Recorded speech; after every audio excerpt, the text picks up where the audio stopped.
ಹೆಚ್ಚು ಹೆಚ್ಚು ಓದಿದಷ್ಟು ನಮ್ಮ ಜ್ಞಾನ ಅರಿವು ಹೆಚ್ಚುತ್ತಾ ಹೋಗುತ್ತದೆ. ಬುದ್ಧಿ, ವಿಚಾರವಂತಿಕೆ, ಸೃಜನಶೀಲತೆ ಬೆಳೆಯುತ್ತದೆ. ಆದರೆ ಇಂದು ಯುವ ಪೀಳಿಗೆ ಕಂಪ್ಯೂಟರ್, ಮೊಬೈಲ್ ಗೇಮ್ಸ್, ರೀಲ್ಸ್, ಸಾಮಾಜಿಕ ಜಾಲತಾಣಗಳಲ್ಲಿ ಕಳೆದು ಹೋಗಿದ್ದು ಪುಸ್ತಕ ಓದುವ ಪ್ರವೃತ್ತಿಯೇ ಕ್ಷೀಣಿಸುತ್ತಿದೆ. ಹೀಗಾಗಿಯೇ ಮೈಸೂರಿನ ಟಾಸ್ಕ್ ಎಜುಕೇಷನ್ ಟ್ರಸ್ಟ್ ವತಿಯಿಂದ ಅರಮನೆಗಳ ನಗರಿಯ 3 ಪ್ರಮುಖ ಸ್ಥಳಗಳಲ್ಲಿ ಉಚಿತ ಕಿರು ಗ್ರಂಥಾಲಯ ತೆರೆದು ಪುಸ್ತಕ ಓದಿಗೆ ಉತ್ತೇಜನ ನೀಡಲಾಗುತ್ತಿದೆ. ಈ ಕುರಿತು ಒಂದು ವರದಿ. ನೀನು ತಲೆ ತಗ್ಗಿಸಿ ಓದು, ನಾನು ನಿನ್ನನ್ನು ತಲೆ ಎತ್ತಿ ಬಾಳುವಂತೆ ಮಾಡುತ್ತೇನೆ ಎನ್ನುತ್ತದೆ ಪುಸ್ತಕ ಎಂಬುದು ಜನಪ್ರಿಯ ಗಾದೆ. ನಾವು ಹೆಚ್ಚು ಹೆಚ್ಚು ಓದಿದಷ್ಟು ನಮ್ಮ ಜ್ಞಾನ ಅರಿವು ಹೆಚ್ಚುತ್ತಾ ಹೋಗುತ್ತದೆ. ಬುದ್ಧಿ, ವಿಚಾರವಂತಿಕೆ, ಸೃಜನಶೀಲತೆ ಬೆಳೆಯುತ್ತದೆ.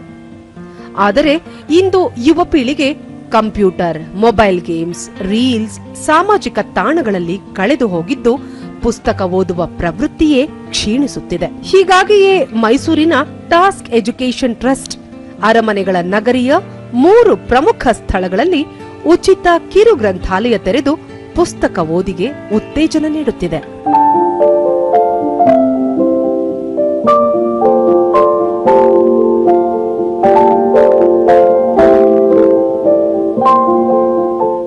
ಹಲವರಿಗೆ ಉತ್ತಮ ಪುಸ್ತಕ ಓದುವ ಇಚ್ಛೆ ಇರುತ್ತದೆ. ಆದರೆ ಪುಸ್ತಕ ಓದಲು ಅವಕಾಶವಿರುವುದಿಲ್ಲ. ಹಣಕಾಸಿನ ತೊಂದರೆಯೂ ಇರುತ್ತದೆ. ಇಂತಹ ನೈಜ ಪುಸ್ತಕಾಸಕ್ತರ ಜ್ಞಾನದಾಹ ತಣಿಸಲು ಕುವೆಂಪು ಬಡಾವಣೆಯಲ್ಲಿ ಟ್ರಸ್ಟ್ ಇಂತಹ ಒಂದು ಕಿರು ಗ್ರಂಥಾಲಯ ತೆರೆದಿದೆ. ಇವರು ಮಾಡಿರೋದು ತುಂಬ ದೊಡ್ಡ ಕೆಲಸ.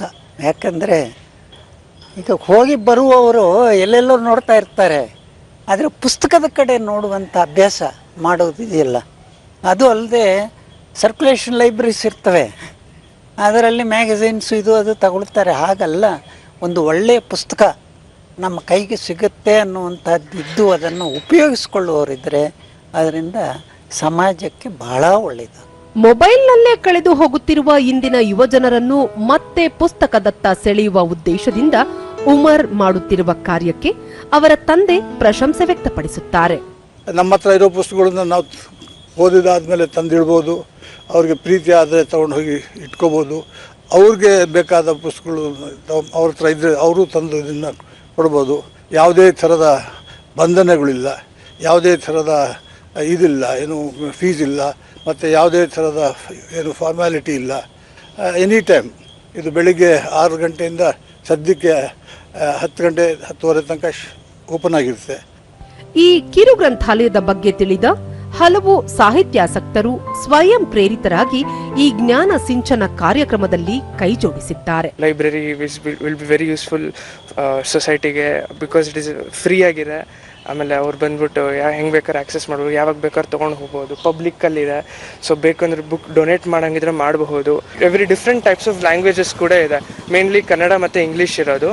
ಸೊ ಪೀಪಲ್, ಎಷ್ಟೊಂದು ಜನ ಕನ್ನಡ ಬರಲ್ಲ, ಹೊರಗಡೆಯಿಂದ ಬಂದಿರ್ತಾರೆ, ಅವರು ಕೂಡ ಫ್ರೀಯಾಗಿ ಈ ಲೈಬ್ರರಿನ ಉಪಯೋಗಿಸ್ಕೊಂಡು ಸ್ವಲ್ಪ ಕನ್ನಡ ಬಗ್ಗೆ ಕಲಿಬಹುದು. ಈ ಗ್ರಂಥಾಲಯ ಓದುವ ಆಸಕ್ತಿ ಮೂಡಿಸಿದೆ. ಉಚಿತವಾಗಿ ದೊರಕುವ ಕಾರಣ ನಾವು ವಿವಿಧ ಪುಸ್ತಕಗಳನ್ನು ಮನೆಗೆ ತೆಗೆದುಕೊಂಡು ಹೋಗಿ ಓದಿ ತಂದು ವಾಪಸ್ ಕೊಡುತ್ತೇವೆ. ಇದು ಜ್ಞಾನಾರ್ಜನೆಗೆ ಸಾಧನ ಎಂದು ವಿದ್ಯಾರ್ಥಿನಿ ನಂದಿತಾ ಹೇಳುತ್ತಾರೆ. ಫ್ರೀ ಲೈಬ್ರರಿ ಅಂದ್ಬಿಟ್ಟು ಆನ್ಲೈನ್ ಅಲ್ಲಿ ನೋಡಿದೆ, ಅವಾಗ ನನಗೆ ತುಂಬಾ ಖುಷಿ ಆಯ್ತು. ಇದ್ರ ಬಗ್ಗೆ ಎಲ್ಲ ಬೇರೆ ಕಡೆ ಎಲ್ಲ ನೋಡ್ತಾ ಇದ್ದೆ, ಸೊ ಅದ್ರ ಬಗ್ಗೆ ಅಷ್ಟು ಐಡಿಯಾ ಇರಲಿಲ್ಲ. ಇಲ್ಲಿ ಇವ್ರು ಓಪನ್ ಮಾಡಿದಾಗ ತುಂಬಾ ಖುಷಿ ಆಯ್ತು. ಇವಾಗ ಎಲ್ಲರಿಗೂ ಬುಕ್ಸ್ ಆಕ್ಸೆಸ್ ಸಿಗಲ್ಲ, ಸೊ ಇದರಿಂದ ಎಲ್ಲರಿಗೂ ಒಂದು ಬುಕ್, ಎಲ್ಲರಿಗೂ ಮೇಜರ್ ಆಗಿ ಬುಕ್ ಆಕ್ಸೆಸ್ ಸಿಗೋ ತರ ಒಂದು ಹೆಲ್ಪ್ ಆಯ್ತು.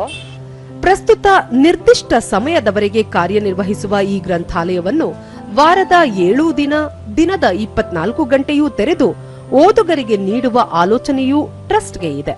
3 ಕಡೆ ಇಟ್ಟಿರೋದ್ರಿಂದ interaction has been quite good. ಜನ ಎಂಥೂಸಿಯಾಸ್ಟಿಕ್ ಆಗಿ ವಾಲಂಟಿಯರ್ ಮಾಡಿಬಿಟ್ಟು ಕಟ್ಟಿದ್ದಾರೆ ಈ ಬಾಕ್ಸ್ನ. It is a complete community project, from the building of it, painting, installation, keeping it updated, and ಎಲ್ಲ community ಮಾಡ್ತಿರೋದು. The box is for the neighborhood, it is from the neighborhood. ಬರೋ ಹೋಗೋರ್ ಜನಕ್ಕೆ ಉಪಯೋಗ ಆಗಲಿ ಅಂತ ಇಟ್ಟಿರೋದು. ಕಿರು ಗ್ರಂಥಾಲಯ ಜ್ಞಾನಾರ್ಜನೆಯ ಹಾದಿಯಲ್ಲಿನ ದೊಡ್ಡ ಹೆಜ್ಜೆ ಎಂದು ಹಿರಿಯ ಸಾಹಿತಿ ಪ್ರೊಫೆಸರ್ ಸಿ ನಾಗಣ್ಣ ಅಭಿಪ್ರಾಯಪಡುತ್ತಾರೆ. ಏನೇ ಹೊಸ ತಂತ್ರಜ್ಞಾನ ಬಂದರೂ ಕೂಡ ಈ ಪುಸ್ತಕ ಸಂಸ್ಕೃತಿ ಅನ್ನೋದನ್ನು ಖಂಡಿತವಾಗಿ ನಾವು ಅವಗಣಿಸೋದಕ್ಕೆ, ಅದನ್ನು ಮೂಲೆಗುಂಪು ಮಾಡೋಕ್ಕೆ ಸಾಧ್ಯವಿಲ್ಲ.